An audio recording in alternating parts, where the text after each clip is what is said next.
Students, Ketchum study point पे आपका हार्दिक अभिनंदन। और आज लेकर के आए हैं हम एसएसटी के नए नए क्वेश्चन, और जो कि वन लाइनर के रूप में, जो कि याद करने में बहुत ही ज़्यादा आपके लिए आसानी होगी और आप अच्छी तरह से याद कर पाएंगे। क्योंकि जो विकल्प वाले होते हैं उसमें बच्चे लगा तो देते हैं, फिर बाद में भूल जाते हैं, लेकिन यहाँ भूलने का कोई चांस नहीं है।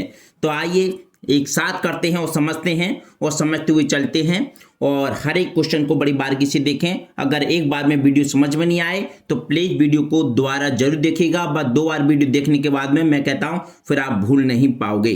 ठीक है, तो देखिए इसी के साथ में हम बताते हैं कि जो हमारा जो पहला चैप्टर है उसके सबसे पहले क्वेश्चन आंसर देखेंगे, यानी कि यूरोप में राष्ट्रवाद का उदय। तो यूरोप में राष्ट्रवाद का उदय आप जानते हैं कि हम जो रहते हैं, हम कौन से, यानी कि एशिया में रहते हैं, एशिया महाद्वीप में रहते हैं, और हम जो बात करेंगे वो यूरोप की बात करेंगे। ठीक है, तो इसी के साथ में पहला क्वेश्चन स्टार्ट करते हैं हम। और देखिए पहला क्वेश्चन जो है, पहला क्वेश्चन देखेंगे, यानी कि जर्मनी के एकीकरण की आधारशिला किसने रखी। जो जर्मनी के एकीकरण की आधारशिला किसने रखी, तो देखिए इसमें नेपोलियन बोनापार्ट। तो कभी कभी क्वेश्चन उल्टी तरफ से भी आ जाता है कि नेपोलियन बोनापार्ट संबंधित हैं। तो आपके लिए देखिए, तो दोनों तरह से क्वेश्चन को याद करना है कि नेपोलियन बोनापार्ट जो हैं तो जर्मनी के एकीकरण से संबंधित हैं। ये आपको हर एक क्वेश्चन को तोड़ मरोड़ के हर एक तरह से याद करना है। ये जरूरी नहीं है कि जैसे मैं 10 क्वेश्चन बता रहा हूं तो उसका मतलब 10 ही आंसर होंगे, 10 के हम 20 करके चलेंगे। ठीक है, तो यहां हो गया, दोनों तरह से क्वेश्चन हो गया। आप देखिए क्वेश्चन नंबर 2 देखते हैं हम, यानी फ्रांस की क्रांति का अग्रदूत किसे कहा जाता है। तो देखिए फ्रांसी की क्रांति का अग्रदूत जो कहा जाता है रूसो। किसे कहा जाता है? रूसो। और रूसो की बता दूं, ये एक प्रकृतिवादी था। कैसा था ये? एक प्रकृतिवादी था। कैसा था? प्रकृतिवादी था। और ये क्या था? एक दार्शनिक था। ये क्या था? दार्शनिक। इसने जो है रूसो ने एक पुस्तक लिखी थी, उसका नाम था एमिल। क्या नाम था? एमिल। और यहाँ पे सोशल कॉन्ट्रैक्ट, क्या लिखी थी? Social contract. इसकी जो पुस्तक थी सोशल कॉन्ट्रैक्ट है, तो ये भी पुस्तक इसी की है। तो हम देखिए प्रकृतिवादी कौन? रूसो। दार्शनिक कौन? रूसो। एमिल पुस्तक लिखने वाला कौन? रूसो। सोशल कॉन्ट्रैक्ट पुस्तक लिखी कौन? रूसो। यानी कि सामाजिक अनुबंधन, सोशल कॉन्ट्रैक्ट का मतलब है सामाजिक अनुबंधन। तो ये क्वेश्चन देखिए, एक दूसरे क्वेश्चन से मैंने कितने सारे क्वेश्चन आपको बता दिए। रूसो जो है प्रकृतिवादी था, और रूसो सीधी सीधी बात कहता था कि बच्चे को जो है जो शिक्षा देनी चाहिए वो किस तरीके की देनी चाहिए, वो मतलब फ्री होकर के देनी चाहिए, प्रकृति के माध्यम से देना चाहिए उसको, यानी कोई भी ज्ञान उस पर थोपना नहीं चाहिए। तो अगला क्वेश्चन देखते हैं इसी के साथ में, क्वेश्चन नंबर 3, प्रश्न नंबर 3। तो देखिए सामाजिक अनुबंधन, देखिए आ गया क्वेश्चन। सोशल कॉन्ट्रैक्ट नामक पुस्तक का लेखक कौन था? बता चुका हूं पहले आपको, यानी कि कौन था? रूसो। कौन था? रूसो। ठीक, अगर वीडियो आपको पसंद आई तो वीडियो को साथ साथ जो है लाइक करते हुए चलें, और ज्यादा से ज्यादा इस वीडियो को शेयर करते हुए भी चलें। ठीक, इसके बाद है हमारा क्वेश्चन नंबर 4 है। देखिए क्वेश्चन नंबर 4 है, 1789 ईस्वी में फ्रांस की क्रांति के समय किसका शासन था? तो सबसे पहली बात आ गई 1789 में फ्रांस की क्रांति। अब ये क्वेश्चन बन गया यहां से, यानी फ्रांस की क्रांति कब हुई थी? 1789 में। कब हुई थी फ्रांस की क्रांति? 1789 में। क्वेश्चन में इसका आंसर मिल गया। और के समय किसका शासन था? तो ये देखिए किसका शासन था, हम शासन बताएंगे इसका, यानी कि लुई 16। ये 16 रोमन अंक में लिखा हुआ है, या लुई 16 आप लिख सकते हैं। तो जब 1789 की क्रांति हुई थी, यानी फ्रांस की क्रांति, तो उसके समय जो शासन था वो लुई 16 का शासन था। ठीक, ये क्वेश्चन आपके समझ में आ गया। तो अगले क्वेश्चन पे चलते हैं हम, क्वेश्चन नंबर 5, यानी कि फ्रांस की क्रांति में मुख्य भूमिका किस वर्ग की थी? देखिए जो फ्रांस की जो क्रांति हुई थी, तो फ्रांस की क्रांति में जो मुख्य भूमिका किस वर्ग की थी? तो देखिए मध्य वर्ग की थी। मध्य वर्ग या मध्यम वर्ग कह सकते हैं आप, या कह सकते हैं आप मध्यम वर्ग। ठीक है, मध्यम वर्ग जो है सबसे ज्यादा क्या होता है, अधिकतर देखिए गरीब है, बेचारा बहुत गरीब है, अमीर है उसको कोई मतलब नहीं है। तो हर एक क्रांति में, किसी आंदोलन में सबसे ज्यादा जो भाग लेने वाले होते हैं वो हमारे मध्यम परिवार के ही होते हैं, और सबसे ज्यादा जो परेशान रहते हैं वो मध्यम वर्ग के ही लोग रहते हैं। ठीक, इसके बाद में देखिए क्वेश्चन देखते हैं हम, क्वेश्चन नंबर 6 से देखते हैं, यानी कि मॉन्टेस्क्यू ने किस सिद्धांत का प्रतिपादन किया? मॉन्टेस्क्यू ने किस प्रकार का सिद्धांत देखिए तो इस पे देखेंगे अधिकार विभाजन, क्या कह रहा था, अधिकार विभाजन, या फिर क्वेश्चन दूसरी तरीके से हम देख सकते हैं इसको कि अधिकार विभाजन, अधिकार विभाजन जो है किससे संबंधित है, तो ये मॉन्टेस्क्यू से संबंधित है क्वेश्चन नंबर को। यानी क्वेश्चन को, हर एक क्वेश्चन को बड़े अच्छी तरीके से सुने समझें, ठीक है। और एक दो बार वीडियो देखेंगे तो मैं कहता हूं कि किसी किताब की आपको जरूरत नहीं पड़ेगी, सारे के सारे क्वेश्चन इसी तरीके से आप सीखते हुए चलेंगे। अब देखिए क्वेश्चन नंबर आता हमारा 7 आता है, यानी कि बिस्मार्क, कौन, बिस्मार्क जर्मनी का चांसलर कब बना। जो बिस्मार्क है जो जर्मनी का जो क्या बना था, चांसलर बना था, लेकिन कब बना था, तो हमारा सही जवाब होगा 1862 ईस्वी में। कब बना था, 1862 ईस्वी में जो है बिस्मार्क जो है जर्मनी का चांसलर बना था। अब देखिए आगे देखते हैं हम, the spirit of law, the spirit of law जो है नामक पुस्तक का लेखक कौन था। द स्पिरिट ऑफ लॉ नामक पुस्तक का लेखक कौन था, तो आपको बताना इसमें कौन था, मॉन्टेस्क्यू। कौन था, मॉन्टेस्क्यू जो है द स्पिरिट ऑफ लॉ नामक पुस्तक का लेखक कौन था। या क्वेश्चन आ सकता है कि मॉन्टेस्क्यू से संबंधित है, तो द स्पिरिट ऑफ लॉ पुस्तक जो है मॉन्टेस्क्यू से संबंधित है, या द स्पिरिट ऑफ लॉ के लेखक मॉन्टेस्क्यू हैं, ठीक। इसके बाद में देखते हैं क्वेश्चन नंबर 9, और क्वेश्चन नंबर 9 का है इटली का एकीकरण कब पूरा हुआ। तो इटली का एकीकरण 1871 ईस्वी में पूरा हुआ था। कब हुआ था, 1871 ईस्वी में हुआ था, है। इसी तरीके से आपने जर्मनी का एकीकरण देखा, जर्मनी एकीकरण की आधारशिला आपने नेपोलियन बोनापार्ट को, ठीक है। इसलिए यहां पर देखें इटली का एकीकरण 1871, और जो फ्रांस की क्रांति हुई थी क्वेश्चन के माध्यम से ऊपर सीखा था 1789 ईस्वी में। तो ये क्वेश्चन आपको कैसे लगे कमेंट में जरूर बताना। इसके बाद और भी क्वेश्चन है, जाना नहीं है, बड़े अच्छे तरीके से और भी क्वेश्चन देखेंगे, और कमेंट करके प्लीज बताइए कि वीडियो आपको कैसी लग रही है, आवाज क्लियर आपकी समझ में आ रही है अथवा नहीं आ रही है। और इस तरीके के क्वेश्चन और लाता रहूंगा, और इससे आगे के क्वेश्चन अभी और देखते हैं हम। अब इसी के साथ 11वां क्वेश्चन देखते हैं हम, यानी कि यंग इटली सोसाइटी, ध्यान देना, यंग इटली सोसाइटी का संस्थापक कौन था। तो यंग इटली सोसाइटी का जो संस्थापक था वो था मेजनी। क्या था, मेजनी। कभी कभी एक मात्रा मिलेगी तो कभी दो मात्राएं भी मिलेंगी, ठीक है। तो मेजनी नाम याद रखें, और मेजनी संबंधित है तो यंग इटली सोसाइटी से। इसके बाद में क्वेश्चन नंबर 12 है, राष्ट्रवाद का प्रारंभ किस देश से हुआ। राष्ट्रवाद का मतलब राष्ट्र क्या, गणतंत्र होना चाहिए, प्रजातंत्र होना चाहिए, वहां का जो है जनता के द्वारा जनता के लिए चुना गया कोई शासक होना चाहिए।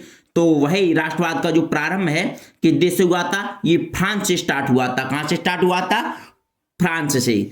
इसके पश्चात क्वेश्चन नंबर 13 है, इटली का एकीकरण किसके नेतृत्व में किया गया। तो देखिए इटली का जो एकीकरण है, यानी इटली जो है बिखरा हुआ था, उसका नेतृत्व, एकीकरण का नेतृत्व मतलब एक हो जाए, तो एकीकरण का नेतृत्व जो किया गया था वो जूसेप्पे गैरिबाल्डी के द्वारा किया गया। जूसेप्पे गैरिबाल्डी के द्वारा किया गया, ये बीच में कोई कुछ नहीं है, ठीक है। हाँ, गैरिबाल्डी याद रखना। या कभी कभी आता है कि जूसेप्पे गैरिबाल्डी संबंधित हैं, तो इटली के एकीकरण के नेतृत्व से संबंधित हैं। इसके बाद देखिए पुनर्जागरण, देखिए पुनर्जागरण युग का अभ्युदय किस देश में हुआ था। पुनर्जागरण युग का अभ्युदय किस देश से हुआ था, तो ये हुआ था इटली से। कहां से हुआ था, इटली से। और पुनर्जागरण का मतलब होता है फिर से जाग जाना। क्या मतलब होता है, फिर से जाग जाना, या फिर से जाग जाना, या फिर से जीवित होना, जागना, ठीक है, या फिर जीवित होना, फिर से पुनः से जीवित होना, तमाम मतलब होते हैं पुनर्जागरण के, ठीक है। इसके बाद में हम क्वेश्चन नंबर 15 देखते हैं। आप देखिए उसके पश्चात हमारा क्वेश्चन है, यानी कि 1848 ईस्वी की फ्रांसीसी राज्य क्रांति के फलस्वरूप क्या हुआ था। 1848 सन याद रखनी है, 1848 ईस्वी, 1848 ईस्वी की फ्रांसीसी राज्य क्रांति के फलस्वरूप क्या हुआ था, तो गणतंत्र की स्थापना हुई थी। गणतंत्र की स्थापना होती है। गणतंत्र आप जानते हैं, गणतंत्र को आप प्रजातंत्र कह सकते हैं, और गणतंत्र को आप लोकतंत्र कह सकते हैं। इसके पश्चात हमारा देखिए राजतंत्र और गणतंत्र में दोनों फर्क ये होता है कि राजतंत्र जो होता है उसमें राजा का शासन होता है, और उसकी आने वाली पीढ़ियां वही शासक के रूप में रहती है, और जो यानी कि और जो प्रजातंत्र, लोकतंत्र और गणतंत्र होता है ये जनता के द्वारा चुना जाता है। तो हमेशा जो है देश के हित में और देश के लिए सबसे अच्छा जो होता है वो गणतंत्र या लोकतंत्र या प्रजातंत्र होता है, राजतंत्र नहीं। इसके बाद है फ्रांस में गणतंत्र की घोषणा कब की गई? 1848 ईस्वी में। फिर देखते हैं हम नेपोलियन का संबंध किस देश से था। तो नेपोलियन का जो संबंध था वो फ्रांस से था, यानी कि नेपोलियन का जो संबंध था कहां से था? फ्रांस से। उसके बाद में हमारा 18वां क्वेश्चन है, क्वेश्चन नंबर 18, वियना कांग्रेस के द्वारा फ्रांस में किस वंश के शासकों की पुनर्स्थापना की गई थी? ठीक है, तो वियना कांग्रेस के द्वारा फ्रांस में किस वंश के शासकों की पुनर्स्थापना की गई थी? तो वो थे बुर्बो। क्या थे? बुर्बो।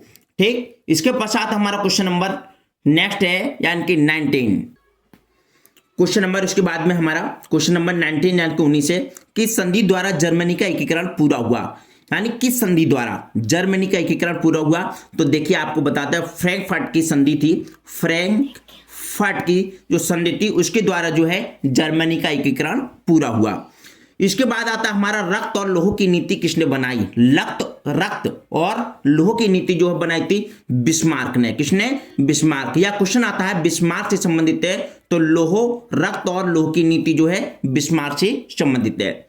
उसके पश्चात हमारा क्वेश्चन नंबर 21 है, जर्मनी के एकीकरण में मुख्य भूमिका किसकी थी? तो जर्मनी का जो एकीकरण था, जर्मनी का एकीकरण, क्योंकि एकीकरण का मतलब होता है एक कर देना। जर्मनी बिखरी हुई थी, कभी किसी के उसमें तमाम राजा होते थे, अपने अपने अंडर में रखते थे कुछ प्रांतों को। तो जर्मनी के एकीकरण में मुख्य भूमिका जो थी वो थी ऑटो वन बिस्मार्क की। किसकी थी? ऑटो वन बिस्मार्क की जो है उसकी मुख्य भूमिका थी जर्मनी के एकीकरण में। ठीक है, याद रखना, भूलना नहीं है।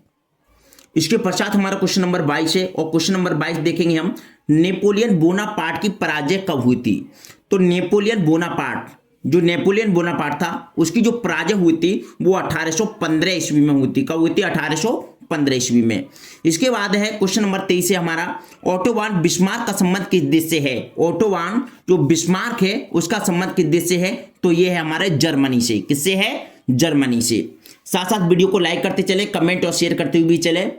ठीक, उसके बाद में क्वेश्चन नंबर क्या है? 24 है हमारा, और 24 देखेंगे, निम्नलिखित में से किसे 1871 में जर्मनी का प्रथम सम्राट घोषित किया गया था? यानी कि किसे 1871 में जर्मनी का प्रथम सम्राट, पहला सम्राट यानी कि जर्मनी का, किसको किया गया था? कैसर विलियम प्रथम को। किसको? कैसर विलियम प्रथम को जो है जर्मनी का प्रथम सम्राट घोषित किया गया था। इसके पश्चात देखिए 1789 में फ्रांस किस प्रकार का राज्य था?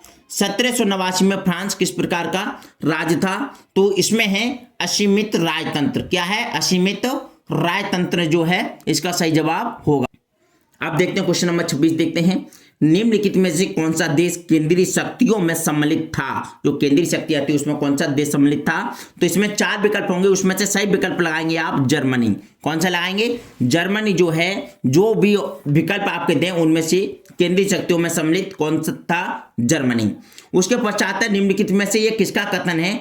जब फ्रांस। आप निम्नलिखित में से याद करने की जरूरत नहीं है, आपको सिर्फ ये देखना है कथन क्या है।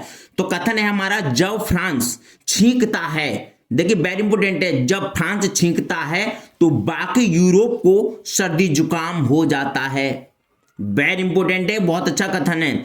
जब फ्रांस छींकता है तो बाकी यूरोप को सर्दी जुकाम हो जाता है, और ये कहने वाले थे हमारे मैटरनिख। कौन थे? मैटरनिख ने ऐसा कहा था। ये आ सकता है किसने कहा था, या मैटरनिख का कथन कौन सा है? तो आप ये जब याद करेंगे कि जब फ्रांस छींकता है तो बाकी यूरोप को सर्दी जुकाम हो जाता है, मतलब वायरस हो गया। देखो कितना बढ़िया बोला है उन्होंने। इसके बाद में देखें प्रश्न नंबर 28। प्रश्न नंबर आपका 28 है।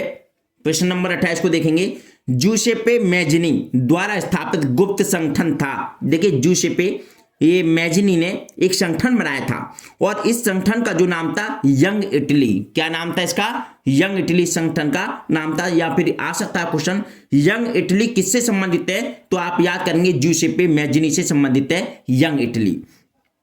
उसके पश्चात नेक्स्ट क्वेश्चन देखेंगे आप, यानी कि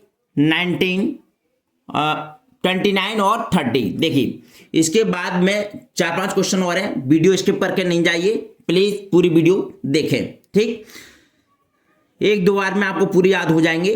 और देखिए जरूर नहीं है हाई स्कूल वाले बच्चे ही देखें, और भी बच्चे नॉलेज के लिए अपने जो जीएस वगैरह जीके की जो तैयारी करते हैं उनके लिए भी ये वीडियो जो है वेरी इंपॉर्टेंट है। ठीक है, किसी भी कंपटीशन की तैयारी करते हैं तो उसमें भी ये क्वेश्चन देखने को मिलते हैं आपके लिए। जर्मन संस्कृति में बॉक्स जिस्ट, यानी जर्मन संस्कृति में बॉक्स जिस्ट का आस था, क्या था? आम जनता। क्या आस था? आम जनता। उसके बाद में प्रश्न नंबर 30 है, जूसेप्पे मैज़नी का संबंध किससे था? इटली के एकीकरण से। पहले भी पढ़ चुके हैं, यानी जूसेप्पे मैज़नी का जो संबंध है वो इटली के एकीकरण से संबंधित था।